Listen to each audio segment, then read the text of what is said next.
तो प्रश्न हमारा ये रहा जो कहता है राम और रमेश की वर्तमान आयु का अनुपात 3:5 है। 7 वर्ष बाद उनकी आयु का अनुपात 4:5 होगा।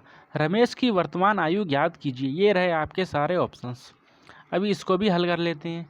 ठीक, अभी हमारे पास राम और रमेश दिया है, ठीक, जिनकी वर्तमान आयु का अनुपात 3:5 है। अभी हमसे 7 वर्ष बाद की आयु का अनुपात दिया है, कितना? 4:5। सबसे पहला काम क्या रहेगा?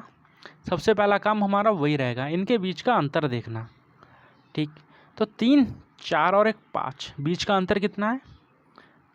2 का। लेकिन अगर हम यहाँ देखेंगे तो 4 से 5 अंतर कितने का है?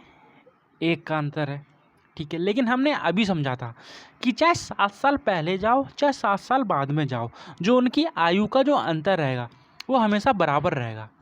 ठीक है, तो इसका मतलब क्या हुआ? हमें इसको बराबर करना पड़ेगा, यहाँ पर भी 2 करना पड़ेगा, तो हम यहाँ पर 2 से मल्टीप्लाई कर देते हैं।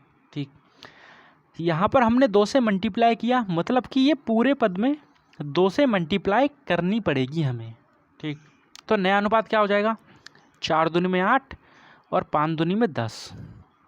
ठीक है, अभी देखो इन दोनों के बीच का भी जो मान होगा वो कितना हो गया? 8, 9 और 10, 2 का अंतर आ गया। ठीक, अब अनुपात हमारा ये वाला नहीं रहा, इसको हम हटा देंगे।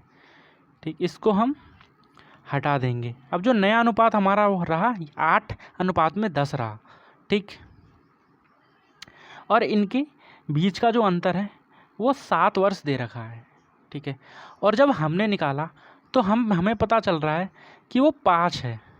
ठीक है, मतलब कि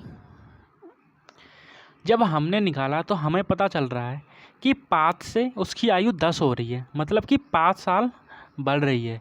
लेकिन वहीं प्रश्न ने क्या कहा है कि 7 वर्ष के बाद। ठीक है, मतलब कि 5 का मान सीधा सीधा हमें प्रश्न में 7 दे रखा है। ठीक है, समझ में आया ना?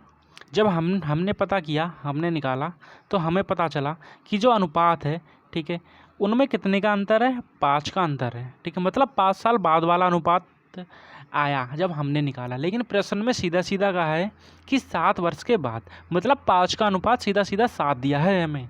ठीक, तो 1 का मान कितना हो जाएगा? वो हो जाएगा 7/5। अब हमसे क्या पूछा है? रमेश की वर्तमान आयु। ठीक, तो रमेश की वर्तमान वाला अनुपात कौन सा है? वो तो ये रहा। ठीक, जब 1 की वैल्यू 7/5 है तो 5 की वैल्यू कितनी हो जाएगी? गुणा कर देंगे 5 से। 5 से 5 कैंसिल, आंसर आएगा हमारा 7। ऑप्शन नंबर सी हमारा राइट और करेक्ट आंसर। आई होप आपको समझ में आया होगा।